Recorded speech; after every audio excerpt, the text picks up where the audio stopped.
Good evening. I'm going to talk about how we approach picking stocks. And I'm first going to start with talking about some of the factors which are in the backdrop, which are macro. And although we don't invest on the basis of macro, these things we think are important enough that you need to really be aware of them when you're actually going into your stock picking. So where we're starting, I think it is important to just understand the backdrop of financial markets, and that is that we are at a level of extremely indebted, and that this has just risen since before the financial crisis. And what this means is that there is a level of fragility in the system. And what that has meant is that the central banks, which have been the main reason why all markets have risen over the last 10 years, are very aware of this backdrop. This is really what they're focusing on, and they do not want to lead us back into a financial crisis. So they have been keeping all asset prices, in some cases probably above where they should be, but this is now beginning to seep out of the system. And so this is one big part of the backdrop that we really need to be aware of when we're investing. It's going to be a source of volatility because it was a big experiment and now it's being reversed. So we didn't really know exactly how it would work on the way up, and we don't really know how it's going to work on the way down, but we need to be aware that we're having a very big shift of that backdrop happening now.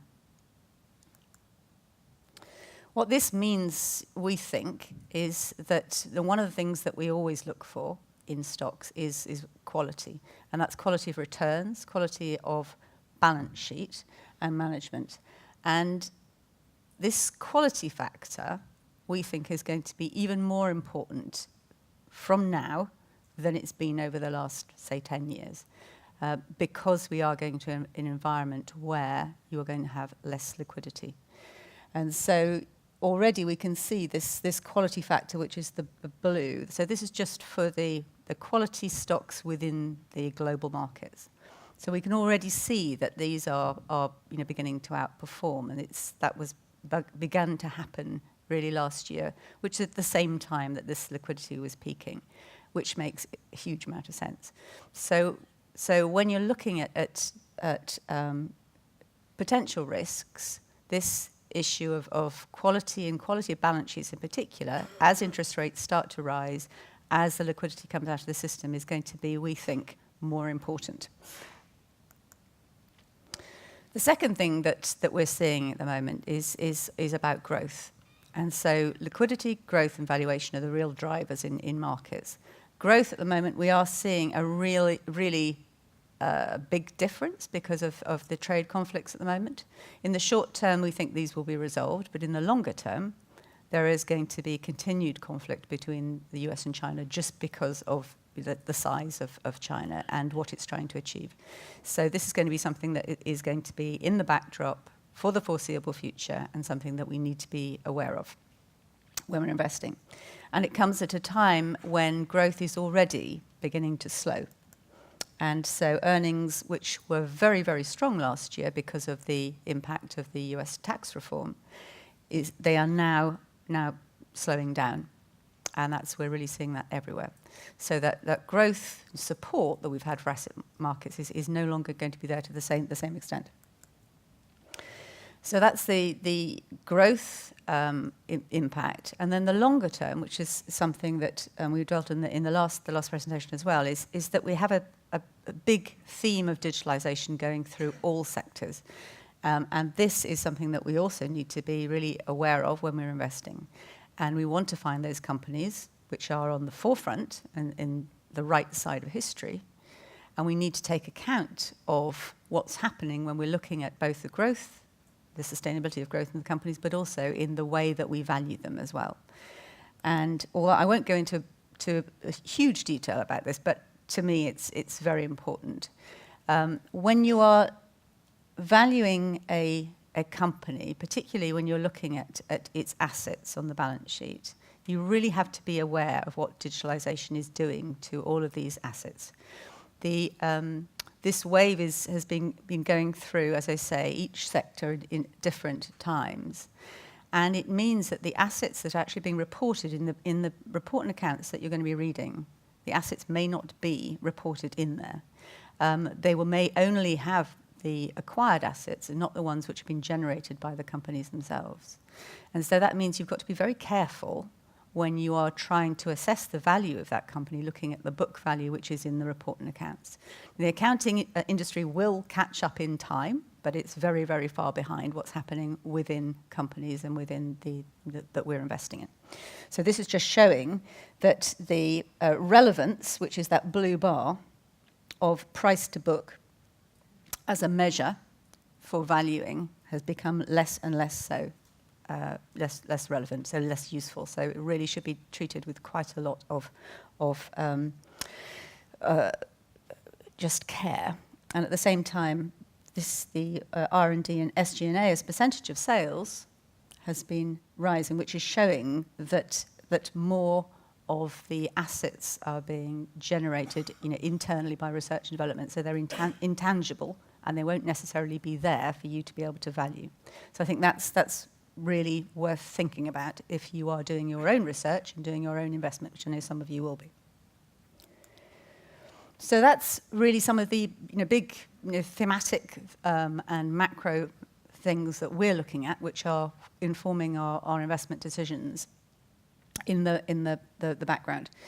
As far as valuation is concerned, at the moment, valuations are at the high end of where they've been historically.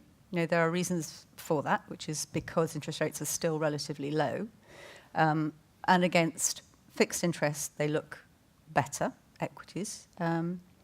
But you have to look a little bit harder to find real value after the last 10 years, because we've had, as you know, very, very strong markets. We've had earnings growth, but we've had a re-rating as well.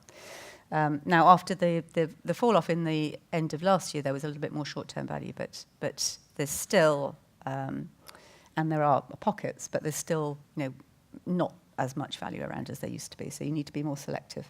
So all that means really is, when you put all that together, is that the nominal returns within equity markets we think are probably going to be a bit more moderate than they've been, and they're probably going to be a bit more volatile as well for the reasons that I've gone through.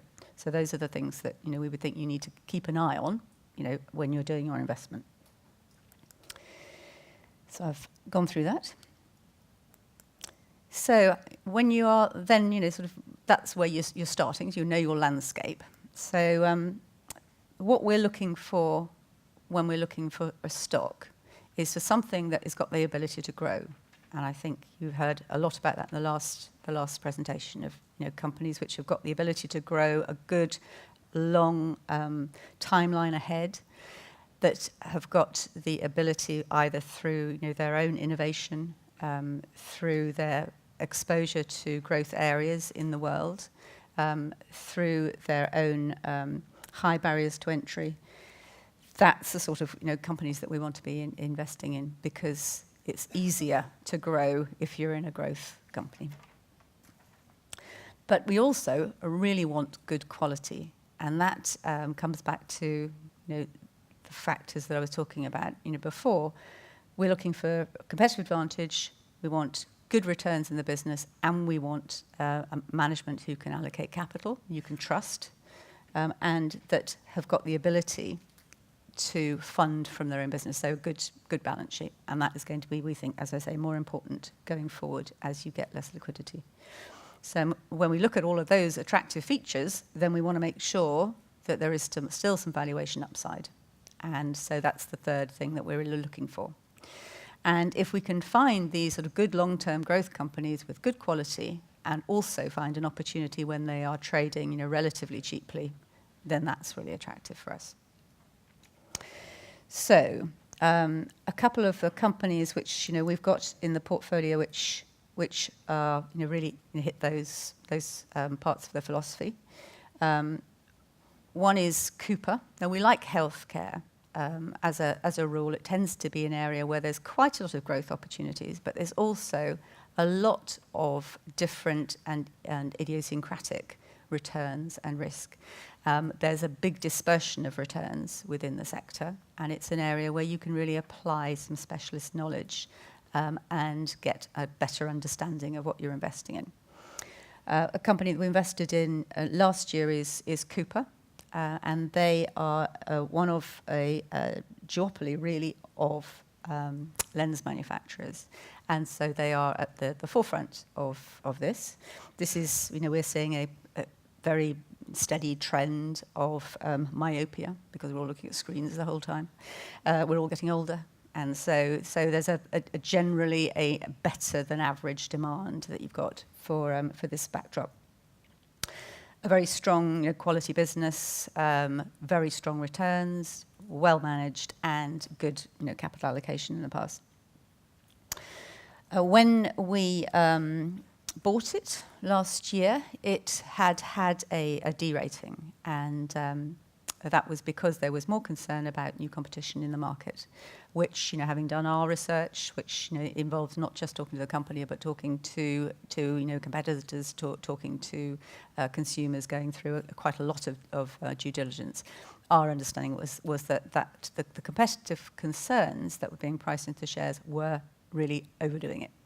And so there was a good derating opportunity for us to buy into the stock, which we did. And we put really across all our global portfolios. And that's really started to work quite nicely now. Our timescale tends to be about 3 to 5 years.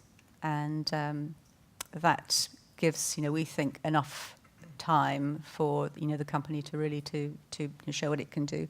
We'd like we'd hold it for longer if these companies are still doing their job.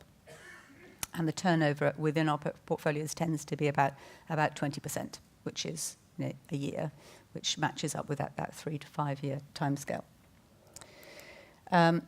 Another large position that we got in the portfolio, again in healthcare, is United Healthcare, and what they do is health insurance, but also delivering health benefits. And then they have a very strongly growing platform called Optum, which is a technology platform which allows all medical services to join into their platform to provide services to individuals. And that, we think the application of technology to healthcare is one of the key ways that the whole ballooning budget of healthcare is going to be addressed. And they are a prime beneficiary of that. It's a good quality company. It's an industry leader. And it is, despite having been a very good performer over a number of years, is still only on a mid-teens valuation going forward. So we think that does offer some good valuation opportunity as well. Richemont is within luxury. Luxury is one of the areas of the consumer which is surprisingly stable. And when you look long term at the returns within luxury, it's less discretionary than you would have thought.